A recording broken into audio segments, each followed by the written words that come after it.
사랑하는 성도 여러분, 거룩한 주일입니다. 우리 하나님께서 예배하는 모든 성도들에게 복을 주셔서 지역을 넓혀주시고 주의 손으로 도우셔서 환난을 벗어나 근심이 없게 하시는 응답 주시길 축복합니다.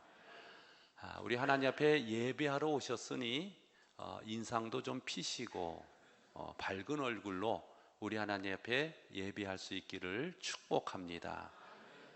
너무 심각하게 예배를 드리면 하나님께서 쟤들 무슨 큰일 났나 보다. 물론 세상에 참 큰일이 나긴 났습니다. 그렇죠? 뭐 전쟁 중에 있는 나라도 있고, 방금 전 그 속보에 보니까 이란이 이스라엘을 공격을 해가지고 이 미사일, 드론 200개를 쏴가지고 그렇게 이 또 큰 이제 전쟁이 일어날 그런 위기가 지금 세계에 있다. 이제 그런 속보가 뜬 것을 봤는데, 그나마 이제 이스라엘 그 방공 체계가 다 돼 있고, 또 미국하고 영국 그 공군기가 그 드론들을 다 격추하고 해서 거의 99%는 다 격추가 돼서 큰 피해는 없다. 근데 여기서 끝나면 좋은데 이스라엘도 가만히 있습니까? 니네 그랬어? 그러면서 또 전면전을 지금 벌이려고 이스라엘이 또 그렇게 준비를 하고 있고, 이 중동 지역이 참 대단히 화약고 같은 그런 일들이 지금 벌어지고 있는 그런 세상, 그런 세상에 우리가 남북이 대치하고 있는 그런 상황들, 그런 하나님께서 이 나라의 민족을 지켜주셔서 이렇게 우리가 하나님 앞에 마음껏 예배하고 또 주 앞에 영광 돌릴 수 있는 것, 하나님의 은혜인 줄로 믿습니다. 이란이 이스라엘을 공격하니까 백악관이 난리가 났습니다. 바이든 대통령 그 참모들이 지금 막 모여가지고 계속 그 긴장 가운데 그것을 주시하고 있는 것을 보면서 그런 생각을 해봤어요. 우리나라가 만약에 북한의 그런 공격을 받으면 미국이 저렇게 막 그 뭐 백악관이 난리가 나고 그럴 수 있을까? 그런 생각을, 그렇게 해야 되는데 그럴 수 있을까? 이제 그런 생각을 가지면서 참 우리나라도 이런 남북 대치의 그런 상황에 처해 있는 모습들, 그리고 힘 있으면 이 러시아가 우크라이나 침공하는 거 봤잖아요. 힘 있으면 그냥 뭐 정의가 어디 있습니까? 무자비로 침공하는 그런 모습들을 보면서 참 이 땅에, 이 지구촌에 하나님 주시는 생명과 또 평화가 임하기를 늘 우리가 힘써 기도해야겠다라는 그런 생각을 가지게 됩니다. 어제 우리 교회에 우리 김두래 집사님 남편 장례식이 있어서 오후에 이제 다 마치고 이제 오후 늦게 교회에 도착해서 들어가는데, 우리 앞에 있는 우리 기름집 아저씨가 마당에 이렇게 오시면서 목사님 어디 갔다 오세요? 그래요. 그래서 우리 교회 장례가 나서 장례 치르고 옵니다. 그랬더니 그 기름집 아저씨가 그런 얘기를 하는 거예요. 목사라는 직업도 쉬운 게 아니군요. 고생이 많으시군요. 그런 얘기를 하시는 거예요. 그래서 아닙니다. 저는 우리 성도들 슬픔 당했을 때 함께 동참할 수 있고 또 함께 위로할 수 있다는 게 대단히 큰 그런 제게 그런 위로가 되고, 또 제가 그런 우리 성도들의 슬픔들, 여러분 인생을 살면서 가족의 사별만큼 우리 인생에 큰 위기는 없습니다. 그런데 그때에 우리가 성도들이 또 목회자가 함께 가서 예배드리고 위로하고 또 하늘의 소망, 우리 주님 주시는 그런 부활의 소망들을 전할 수 있다는 게 참 목회자로 세워진 저에게 대단히 큰 하나님 주시는 축복이요, 또 그 위로의 자리에 함께 있을 수 있다는 것이 너무너무 감사하면서 그렇게 어제 들어가게 되었습니다. 우리 그 좀처럼 겹치는 일이 없는데, 어제 우리 그 고인 그 봉헌당은 용인 아너스트라는 곳인데, 이동분 권사님 장례했던 그 똑같은 곳에 그렇게 그 유해를 안치하는 봉헌을 했습니다. 그래서 보니까 이동분 권사님 그 똑같은 통로로 들어가서 권사님이 이제 계신 곳에 그렇게 유해 모신 곳에 가서 이제 기도도 하고 또 사진도 찍고, 가족들 사진들, 또 권사님 평소에 썼던 성경들, 그런 것들이 이제 안에 있고, 그리고 조금 더 지나서 이제 어제 우리 박은혜 청년 아버지 그 유골함을 봉헌하게 되는 그런 일들을 어제 행하고 왔습니다. 사랑하는 성도 여러분, 늘 우리의 삶이 영원하지가 않습니다. 그래서 늘 우리가 인생을 살면서 하나님 앞에 부끄럽지 않게 잘 살아야겠다. 누구나 여러분 이 땅을 떠나면서 하나님, 제가 잘 살았습니다. 하나님의 은혜로 잘 살았습니다. 이런 고백을 하면서 우리 하나님 나라에 가면 얼마나 좋을까라는 그런 마음을 가지면서 장례를 치르게 되었습니다. 이 오평선이라는 이 진로 적성 연구원장이 계신데, 이분이 26년 정도 그 교육계에 몸담고 계시다가 이제 일찍 나와서 이런 진로 연구원을 만들고 또 책도 쓰고 하는 그런 분입니다. 이 매화가 꽃을 피고 그렇게 이 새봄에 자신은 중환자실에 그런 죽음 앞에 서 있었다라는 것입니다. 중환자실에 자신은 정신이 맑은데 다른 주변의 사람들은 정신없이 다 죽어가는 그런 모습을 보면서 삶을 되돌아보는 그런 시간들이 되었다, 그렇게 얘기를 하고 있습니다. 그래서 이 딸에 대한 결혼을 막 준비하고, 그다음에 처음 낸 책들이 잘 팔리고, 그리고 모처럼 이제 처음으로 아내와 유럽 여행도 계획하고, 그런 시점에 어느 날 텃밭에서 일을 하고 있는데 가슴이 갑자기 조여오더라는 것입니다. 그러면서 식은땀이 비오듯 하고 이 가슴이 막 찢어지는 듯이 조여오는 그 압박을 견디지 못해서 119 타고 병원에 갔는데, 119 타고 병원 갔더니 병원에서 검사를 하더니 급성 심근경색입니다. 그러면서 이제 스탠스 시술을 해서 간신히 이제 그렇게 생명을 유지하게 되었는데, 조금만 늦었어도 생명이 대단히 위험했을 뻔했습니다. 그러면서 이제 스탠트 시술하고 중환자실에 지금 누워 있는 거예요. 그러면서 이 정신은 맑은 상태로 중환자실에 누워 있으면서 죽음의 문턱에 이르렀던 자신이 그런 살아온 삶을 되돌아보니까 그런 마음이 들더라는 것입니다. 내가 왜 좀 더 우리 가족하고 행복하고 사랑하며 살지 못했을까? 그게 가장 마음에 많이 아쉬움으로 남더라는 것입니다. 그리고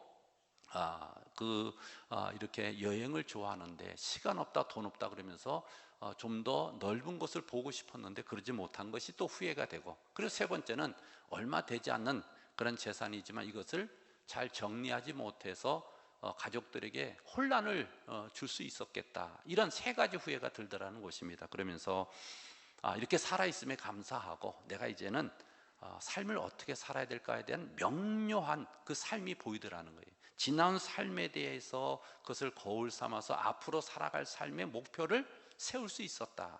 왜냐하면 죽음의 문턱에, 그리고 가족도 면회가 안 되는 중환자실에, 그리고 주변의 사람들이 다 죽어가고 정신이 없는 그런 상태에서 혼자 맑은 정신으로 밤을 지새면서 내가 앞으로 어떻게 살아가야 되겠다라는 그런 명료한 생각이 또 삶의 모습이 보이더라라는 것입니다. 사랑하는 성도 여러분, 우리에게는 주 예수님이 계십니다. 내가 살아온 삶이 때로 허물지고 실패하고 어려웠다 할지라도 우리를 사랑하시는 주님, 우리의 삶을 붙들어 주시는 주님, 우리를 축복하시는 주님, 그 주님께서 오늘도 이곳에 찾아오셔서 우리의 예배를 받아주시고 우리에게 삶의 생명과 소망과 또 주님 주시는 축복을 더하여 주시는 줄로 믿습니다. 오늘 예수님께서, 부활하신 예수님께서 이제 제자들을 찾아오시는데, 여러분 초대교회에서는 부활의 신비를 경험한 부활주일부터 50일 동안, 성령님이 강림하시는 50일 동안 기쁨과 감사의 그런 부활의 날들을 지내게 되었다라고 기록하고 있습니다. 그래서 예배학자 토마스 탈리에 의하면 초대교회가 이미 2세기에 부활잔치를 50일간 계속하고 있었다라는 거예요. 그러니까 부활절을 지나면 끝나는 것이 아니라 그 예수님 부활하신 부활의 신비와 부활의 능력과 부활의 기쁨을 가지고 50일 동안을 그들은 기뻐하고 감사하면서 성령님 임하실 때까지 지내게 되었다라고 기록을 하고 있습니다. 초대교회는 부활을 7주간 경축하며 부활의 기쁨과 신비를 선포하고 부활의 능력으로 살았습니다. 이런 기록을 보면서 오늘을 살아가는 우리들에게 주님은, 부활하신 주님이 찾아오셔서 여러분 부활의 능력과 기쁨으로 주님은 살기를 원하시고 계십니다. 주님은 부활하셨고 나는 내 삶에 그냥 예전의 삶으로 돌아가서 계속 헤매이고 또 실패하고 또 그런 여러 가지 그런 삶의 구렁텅이에 빠져 사는 것이 아니라 부활의 주님이 주시는 부활의 생명과 능력으로 이제는 살아가는, 부활의 축제의 계절을 살아가는 그런 은혜가 있으시길 축복합니다. 부활의 주님은 첫 번째 우리에게 평강을 주십니다. 오늘 36절에 이렇게 말씀해 주시고 있습니다. 36절 같이 읽습니다. 이 말을 할 때 예수께서 친히 그들 가운데 서서 이르시되 너희에게 평강이 있을지어다 하시니. 아멘. 자, 제자들은 지금 평강이 무너진 삶입니다. 샬롬이 없는 삶을 살고 있습니다. 너에게 평강이 있을지어다, 샬롬을 주님이 주셨는데, 이 샬롬은 이스라엘 사람들이 인사입니다. 헤어질 때 또 그들이 만났을 때 샬롬이라고 인사를 하게 되는데, 이 샬롬의 뜻은 여러분 내 마음이 평온한 상태, 그리고 아무런 그런 삶의 그런 갈등의 부재가 없는 상태, 이런 것을 단순히 의미하지는 않는다라는 것입니다. 그래서 이 유대의 랍비, 저명한 랍비인 슐로모 칼레 바흐라는 사람은 이 샬롬의 단어를 이렇게 설명하고 있습니다. 이 샬롬에는 세 가지 히브리어 자음이 들어가 있는데, 민이라는 단어와 리메드와 mem이라는 이 세 가지 자음이 합쳐져서 샬롬이라는 단어가 되었다는 거예요. 그래서 이 첫 번째 이 민이라는 단어는 가지처럼 둘을 하나로 묶어주는 것을 말한다, 그런 의미가 있습니다. 둘을 하나로 묶어주는 것. 다음에 두 번째 단어 라메드라는 자음은 최고로 그 높은, 키가 가장 크다라는 뜻이라는 것입니다. 그래서 이 하나님 주시는 하늘의 평화는 하늘로부터 이 땅에, 그리고 우리 지구촌 구석구석까지 안 미치는 곳이 없도록 다 미쳐지는 그런 것을 의미해 주고 있고, 그 다음에 맴이라는 마지막 단어는, 이 단어 자체가 이렇게 맴이라는 히브리어를 쓰면은 이렇게 닫혀 있는 그런 모양입니다. 위에 점을 찍고 우자를 밑에 쓰고 하는 단어인데, 이것은 뭐를 의미하냐면 온전함, 샬롬의 온전함을 말하는 것입니다. 그래서 틈새나 균열이 없는 가득함과 충만함이라는 것인데, 이것을 통해서 샬롬이란 단어를, 주님이 주신 샬롬을, 이 평강을 해석해 보면 그렇습니다. 하나님과의 우리의 관계가 그렇게 하나님 주시는 화해와 용서를 통해서 우리가 일치하고, 그리고 하나님께 마음껏 나가서 기도와 찬송을 드릴 수 있고, 또 이웃과의 관계가 화해와 용서를 통해서 그렇게 주가 주시는 주의 그런 보혈의 은혜로 한 피 받아 한 몸 이룬 형제 자매가 되고, 또 우리와 자연과의 관계가 그렇게 회복되는 그런 은혜들, 이것이 바로 주님이 주시는 이런 평강이요 샬롬이라는 것입니다. 그래서 하늘의 은혜가 온 땅 구석구석까지 흐르는 상태, 여러분 우리 주님이 주시는 이런 샬롬은 바로 하나님과의 관계, 우리 주변의 사람들과의 관계, 또 자연과의 관계 속에서 하나님 주신 하늘의 은총이 구석구석 흘러넘치는 그런 완전한 관계, 이런 상태가 바로 샬롬이다라는 것입니다.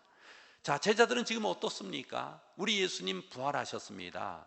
그리고 그 소식을 이 제자들이 들었고, 베드로도 무덤에 갔다 와서 주님이 안 계시더라, 시신이 없더라 얘기하고, 또 요 본문 앞부분에는 엠마오로 가던 두 제자가 예수님을 만난 사건들을 경험하면서 주의 부활을 그들이 예루살렘에 와서 전한 그런 상태입니다. 그런 가운데 주님께서 이들을 찾아오셔서 너에게 평강이 있을지어다 라고 말씀해 주시는데, 그 제자들은 지금 어떤 상태냐? 두려움과 의심과 놀라움으로 가득 차 있는 상태입니다. 주님이 부활하셨으면 주님을 향한 그들은 기쁜 마음을 가지고 주님을 영접해야 되는데, 그러지 못하고 먼저 정말 주님이 살아나셨는가 의심부터 했다는 거예요. 영으로 보여지는 것은 아닌가.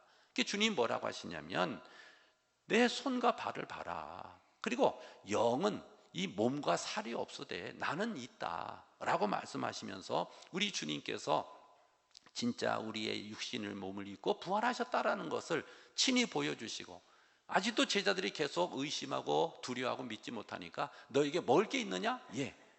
그거 좀 달라. 생선 한 조각을 드리니까 주님이 직접 그들 앞에서 그 음식을 먹으면서 주님은 영으로 부활하신 것이 아니라 주님께서 이렇게 육체로서 온전히 부활하셨다라는 것을 보여주셨습니다.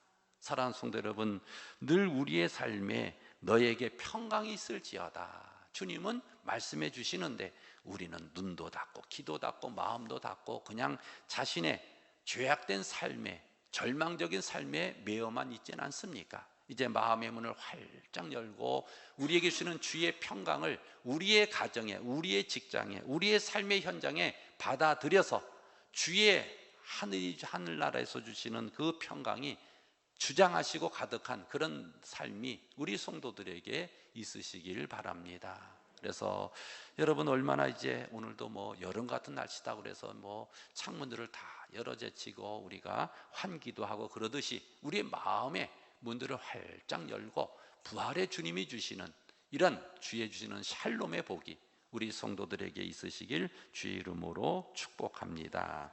그리고 주님께서는 어떤 분이시냐? 우리를 찾아오시는 분이십니다. 여러분, 기독교와 다른 종교의 가장 큰 특징은 그것입니다. 다른 종교는 다 자기가 신을 찾아가요. 자기들의 경전을 읽고 또 여러 가지 수행을 하고 그러면서 신을 찾아가요.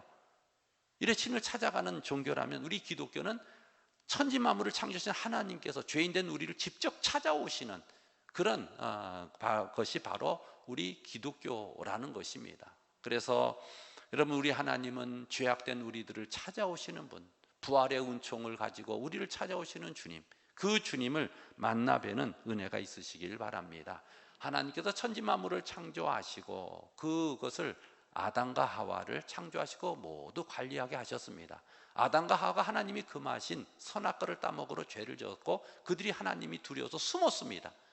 그들을 누가 찾아오시냐? 하나님이 찾아오십니다. 아담아, 내가 어디 있느냐? 아담이 죄진 걸 하나님이 아셨어요. 그래도 불구하고 하나님께서 너 왜 이랬어? 이거 먼저 책망하지 아니하시고 아담아 어디 있느냐? 먼저 찾아오시는 거예요. 죄인된 우리를 하나님께서 이렇게 찾아오십니다. 여러분, 아브라함을 찾아오신 하나님을 보세요. 아브라함은 하나님 하자도 모르는 사람이었어요. 근데 하나님께서 그를 찾아와서 그의 그런 죄악된 도시 아비 친척 본토를 떠나게 하시고 하나님의 약속의 땅에 데려오셔서 그를 믿음의 조상으로 삼아주신 하나님의 거룩한 아브라함을 찾아오시는 하나님의 사랑의 손길을 볼 수가 있습니다. 하나님은 이스라엘 백성들을 찾아오셨습니다. 430년이라는 종살이는 이제 그들이 영원토록 종살이로 인생을 마칠 수밖에 없다라는 그런 체념과 단념의 시간들이 430년이라는 긴 시간들입니다. 그러나 그들을 누가 찾아오시냐? 하나님이 찾아오셨어요. 모세를 통해서 하나님이 그들의 그런 이 종되고 또 노예로 살아가는 그런 430년의 애굽의 생활에 하나님이 찾아오셔서 그들을 건져주셨습니다. 그리고 구원해 내시고 이스라엘 땅을 그들에게 주시면서 하나님께서 그 백성을 하나님의 백성으로 또 그 백성을 통해서 온 세상을 축복하는 통로로 삼아 주신 것입니다. 사랑하는 성도 여러분, 우리 예수님은 실패한 제자들을 찾아오셨습니다. 그들은 주님을 모른다고 부인도 하고 주의 십자가에 달려 죽으실 때에 다 뿔뿔이 흩어져서 자기 살 길을 찾아 흩어졌던 사람들이 제자들입니다. 그들은 믿음에 실패했고 주의 사랑을 배신하고 주를 향한 헌신과 충성에도 실패한 사람들입니다. 그런데 그들을 누가 찾아오시느냐? 부활의 예수님이 찾아오셔서 그들의 실패의 자리에, 시리의 자리, 또 그들의 절망의 자리에 찾아오셔서 부활의 생명을 불어넣어 주시고 평강을 주시고 그들에게 하나님 주시는 사랑을 부어주신 것, 그것이 바로 주님이 지금 제자들을 찾아오셔서 주시는 평강의 복을 주시는 그런 장면인 것입니다. 하나님의 사랑이 오늘도 이곳에 넘침을 믿습니다. 이사야 49장 15절에 이렇게 말씀해 주시고 있습니다. 같이 한번 읽습니다. 여인이 어찌 그 젖먹는 자식을 잊겠으며 자기 태에서 난 아들을 궁일이 여기지 않겠느냐? 그들은 혹시 잊을지라도 나는 너를 잊지 아니할 것이라. 아멘. 나는 너를 잊지 않겠다. 하나님께서 우리의 이름을 부르시면서 내가 너를 잊지 않겠다, 내가 너를 지명하여 불렀나니 너는 내 것이라 하신 하나님께서 우리의 이름을 생명책에 기록하시고 나는 너를 잊지 않겠다라고 말씀해 주십니다. 왜냐하면 주 예수 그리스도의 값진 십자가의 대속의 죽음을 통해서 우리를 하나님 자녀 삼아 주셨기 때문에 하나님이 결코 우리를 자녀 삼으심을 포기할 수가 없다라는 것입니다. 가이드 포스트에 실린 이런 이야기가 있습니다. 한 자매가 있었는데 어릴 때 교회도 나가고 착실하게 살아왔습니다. 그런 중에 그가 성장하면서 이제 하나님을 등지고 교회를 떠나게 되었고, 이 자매는 삶이 점점 흐트러지게 되었습니다. 물론 결혼을 했었는데 결혼도 이혼으로 끝나게 되었고, 그리고 이제 집에서 쫓겨나 삶이 추락하고, 그리고 인생이 내팽개치고, 그래서 될 때라 되라고 그렇게 방탕하며 살다가 에이즈라는 그런 병에도 걸리게 되었습니다. 그래서 삶이 온통 절망적인 이 삶에 어느 날 그 근처에 목회하는 목사님이 찾아간 거예요. 가서 그 자매에게 복음을 전하고 사랑을 전하는데, 이 자매는 자신이 지금 살아온 삶에 대해서 너무 그렇게 부끄럽고 또 죄악된 것을 이야기하면서, 나는 이 지옥 같은 삶에서 살다가 지옥에 떨어져 죽어도 마땅한 사람입니다. 전혀 마음을 열지 않는 거예요. 그래서 이제 할 수 없이 그 집을 나오려고 하는데, 보다 보니까 그 옷장 위에 이런 아주 어린아이가 밝게 웃는 사진이 있는 곳입니다. 그래서 그 사진이 누구냐 그랬더니, 제가 결혼 초에 낳았던 그런 우리 참 내 생명보다 더 귀한 딸입니다. 그렇게 이제 그 자매가 이야기를 한 거예요. 그래서 이제 그 목사님이 그런 얘기를 했습니다. 이 딸이, 어린 딸이 성장하다가 잘못된 길에 빠져서 좋지 못한 친구들 만나고 죄를 저지르고 몸에 몹쓸 병이 걸렸다 칩시다. 그래도 이 딸을 사랑하겠느냐 그랬더니, 이 자매가 그런 얘기를 하는 것이면, 내 생명과 같은 우리 딸입니다. 내가 이 땅에 살아가는 유일한 존재 의미입니다. 그러면서 절대로 우리 딸을 내가 외면할 수 없지요. 그런 얘기를 한 것입니다.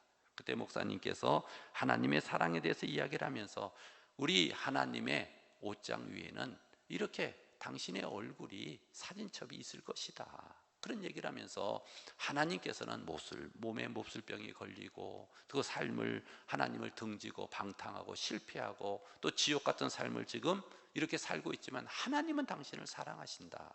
그 말을 듣고는 이 자매가 돌아와서 새 삶을 시작했다라는 내용들이 가이드 포스트에 실려 있습니다.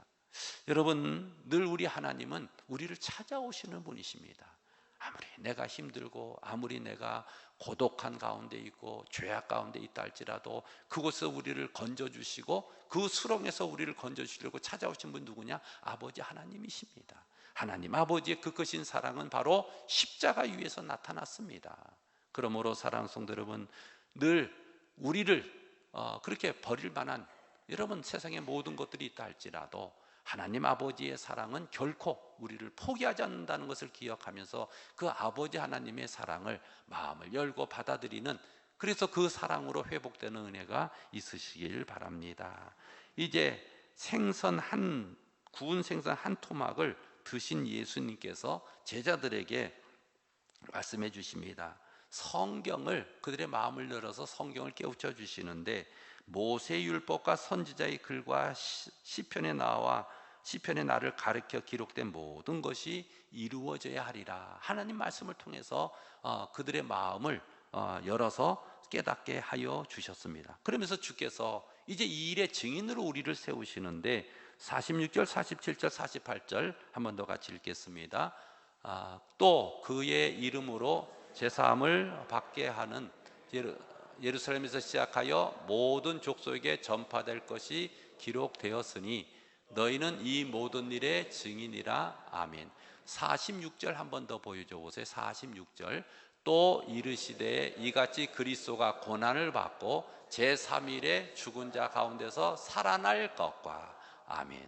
우리 예수께서 고난을 받고 십자가에 죽으셨다가 제3일에 살아날 것과, 그리고 이 죄사함을 그렇게 주의 이름으로 죄사함을 받게 하는 회개가 예루살렘으로부터 온 족속에게 그렇게 퍼져 나갈 것, 이것에 대해서 너희가 증인이다, 그렇게 말씀해 주십니다. 사랑하는 성도 여러분, 예수 그리스도를 믿고 부활의 주님을 만나서 우리의 삶이 회복됐다면 거기서 그치는 것이 아니라 이제 우리의 삶은 자연히 주님을 모시고 사는 삶으로서 이 부활의 증인의 삶이 되어져야 된다라는 것입니다. 우리의 삶의 모든 삶의 영역에서 여러분, 우리 부활의 주님을 증거하시고 부활의 주님이 나와 함께 하시고 부활의 생명과 부활의 신비와 부활의 기쁨과 부활의 능력이 있는 한 우리의 삶은 더 이상 절망이 아니라 희망과 소망이 넘치고 생명력이 넘치고 주님 주시는 천국의 소망이 넘치는 삶이 있을 줄로 믿습니다. 오늘 하루도 우리가 이런 거룩한 주일에 부활의 증인으로서 내 삶을 새롭게 하시고 우리의 삶의 모든 의심과 두려움과 염려를 걷어가 주시고 하늘에 샬롬을 주시는 우리 예수 그리스도를 찬양하며 부활의 주님과 함께 승리의 삶을 살 수 있는 우리 성도들이 되시길 축복합니다. 자, 오늘 말씀을 기억하면서 우리 함께 기도하는 시간을 가질 때에 부활의 은총으로 우리를 찾아오시는 주님, 우리의 삶에 샬롬을 주시고 주님 주시는 이 샬롬의 은혜로 인해서 저희들이 부활의 증인으로 살게 해 주옵소서. 주여 한번 외치고 동성으로 기도하겠습니다. 주여, 하나님 아버지, 하나님의 은혜, 하나님의 사랑에 감사합니다. 아버지, 우리 예수님 부활하셨고 부활의 주님이 저희들의 아버지 하나님의 어두운 삶에 찾아오십니다. 우리의 삶을 찾아오셔서 환하게 하시고 절망적인 삶을 희망으로 바꿔주시고 아버지 하나님, 하나님의 사랑을 부어주셔서 저희들이 충만한 은혜를 누리게 하여 주십니다. 하나님 아버지, 저희들의 삶이 주 안에서 새로워지게 하여 주시고 아버지 하나님, 저희들의 온 삶이 감사와 기쁨과 하나님 주신 축복으로 넘치게 하여 주옵소서. 아버지 하나님, 온 세상이 어지럽습니다. 또 아버지, 전쟁의 위기가 고조되고 있는 이스라엘과 이란의 중동 지역에 평화를 허락하여 주시고 저 우크라이나 지역에도 아버지 전쟁이 속히 종식되고 아버지 하나님, 원수가 물러가고 평화가 정착될 수 있도록 도와주옵소서. 하나님 아버지, 이 나라 허리가 나는 이 나라도 불쌍히 여겨 주옵시고 아버지 하나님이여, 저희들이 저 북녘 땅을 복음화시킬 수 있도록 하나님 귀한 사명을 더하여 주옵소서. 땅끝까지 이뤄 주의 증인 되게 하시고 저희들의 온 삶을 받으시고 주님 역사하여 주옵소서. 할렐루야. 하나님 아버지, 간절히 기도하옵나니 저희들의 삶이 주님 주시는 부활의 생명으로 충만케 하여 주옵소서. 주여 믿습니다. 사랑이 풍성하신 하나님 아버지, 감사합니다. 우리 주님 부활하시고 제자들을 찾아오셔서 평강을 주시고 또 저들을 증인 삼으신 것처럼 오늘 이곳에 주님 친히 임하여 주셔서 저희들의 온 삶에 평화를 주시고 하나님, 이 땅에도 또 전쟁이 고조되고 있는 이스라엘과 이란 땅에도 아버지 하나님 평화를 주시며 우크라이나 땅에도 전쟁이 속히 그쳐지도록 평화를 더하여 주옵소서. 아버지 하나님, 우리 온 성도들의 삶에 부활의 생명과 능력이 충만해서 저희들이 삶의 현장에서 부활의 증인으로 살게 하여 주옵소서. 예수님 이름으로 기도 올리옵나이다. 아멘.